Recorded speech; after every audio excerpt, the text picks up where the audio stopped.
السلام عليكم ورحمة الله، إن شاء الله النهارده هنعمل وصفة باستا بالسبانخ والفراخ.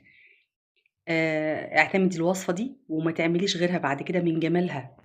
ولادِك بيحبوا الباستا بيحبوا السبانخ أو ما بيحبوهاش هيحبوها، هيحبوا المكرونة بيها، حلوة جدًا. عندي وok فيه معلقتين سمنة أو زيت المتاح عندِك، وهانزل بيه ب200 جرام من الفراخ، من صدور الفراخ متقطع شرايح كده، أسيبهم كده ياخدوا صدمة، وأنا حاطة هنا مَيّة مغلية للمكرونة، هاسلق المكرونة نُص كيلو مكرونة، أي نوع أنتِ بتحبيه وأي نوع موجود عندِك.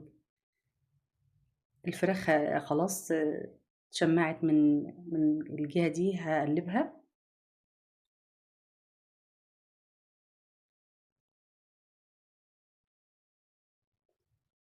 وهانزل بملح وفلفل، بابريكا وتوابل فراخ وبصل باودر وتوم باودر، وهاقلّب الفراخ كويس جدًا لحد ما أتأكد إن كلّها شِبه استوت يعني.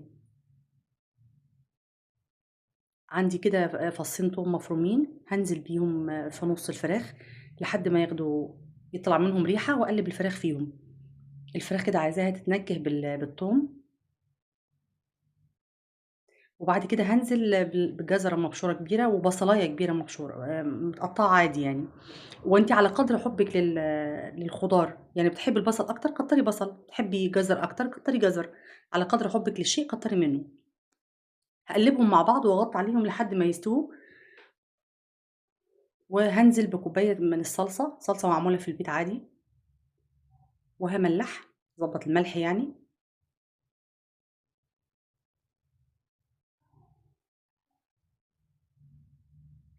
وهانزل بربطة سبانخ كبيرة متقطّعة كده، مش متقطّعة صغيّر يعني، متقطّعة كده يعني إيه، قطع كبيرة شوية.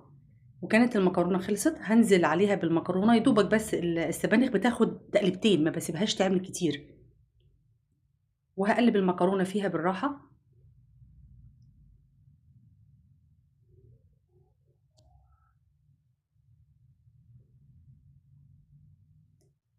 أنا هنا حطيت زي كبشتين كده من مَيّة سلق المكرونة، مش كتير يعني، ولو بتحبي الصوص زيادة حطي صوص، حطي مَيّة مكرونة شوية كمان، أو كتّري الصلصة نفسها.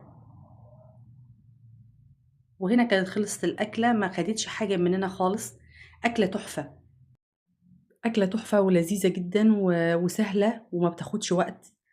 ومغذية وفيها كل المكونات، خضار وبروتين وكل حاجة جميلة جدًا، و وإن شاء الله تعجبكم الوصفة يا رب، ولو عجبتكم الوصفة إن شاء الله تعملوا لنا لايك وشير للوصفة، وإن شاء الله كتّر خيركم يعني، وإن شاء الله نشوفكم في وصفة جديدة إن شاء الله.